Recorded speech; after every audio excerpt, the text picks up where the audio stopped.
Mr. Chair, look, I do appreciate the sensitivity that fellow members of the Select Committee are displaying when we are talking about the commencement date.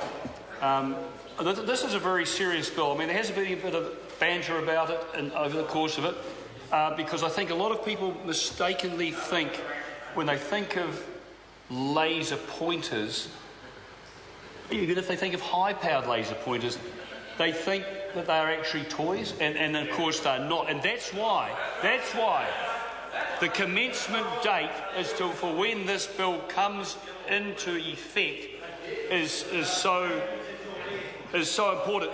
And members of the committee sensed my pain when I was unsuccessful in getting an immediate enactment of this bill. Once it's passed, got royal assent, that it comes into force, because I picked up on the points raised by a number of speakers. Now, these speakers have raised points that are very, very pertinent, and it was canvassed at some length by the committee. And it has been said that we could have gone out to 6 months. 6 months. Now, that would have been ridiculous. The commencement date, why would you go out for 6 months? I can't think of any reason why. However, I think it was one of the time spans that was canvassed by the committee. I thought I had it won. Initially on the committee was saying immediately. Nothing succeeds like excess. Let's get it done. In, down, out. We've got it. But it wasn't to be. I have to pay credit.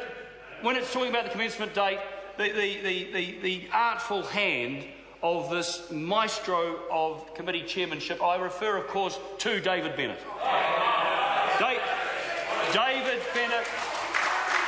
David Bennett is known for many things, and he is esteemed for many things.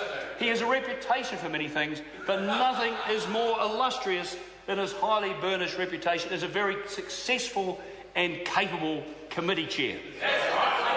And it was his calm handling of what could have been a fraught situation. It could have been a slightly angst-ridden situation, despite the inherent collegiality of this committee, when we were discussing this very pertinent point, the commencement date.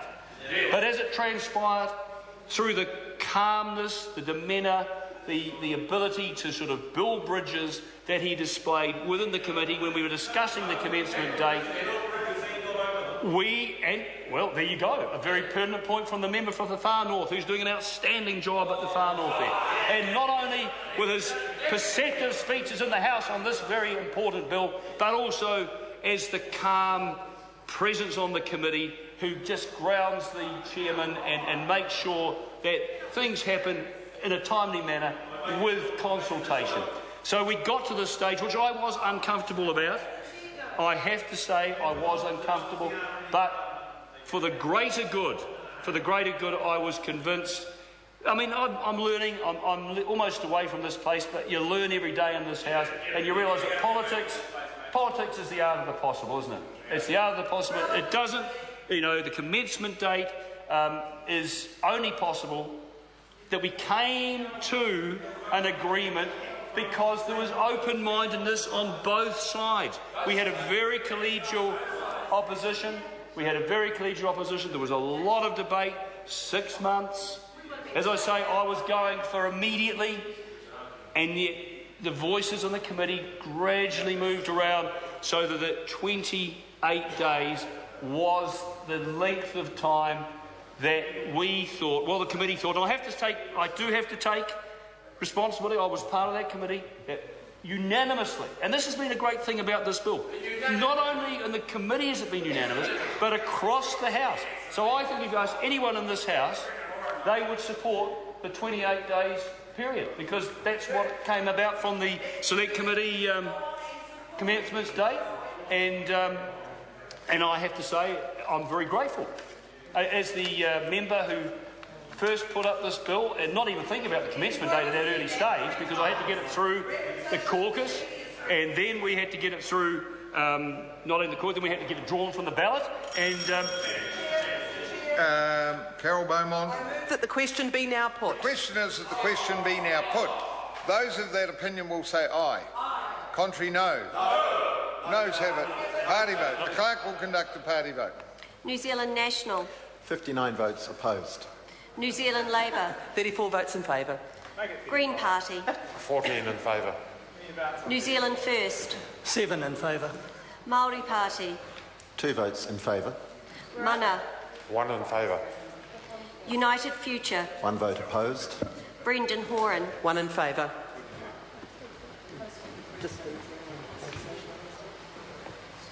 The ayes are 59, the noes are 60. The motion is not agreed. Point of order, Mr. Chair. Point of order.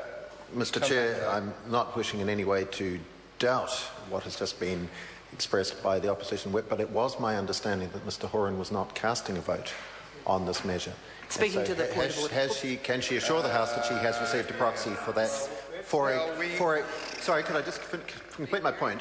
Can she assure the House that she has received a proxy on a procedural motion? Right, look, all members in this House are honourable members, and I think we're getting into dangerous ground when we start challenging the right.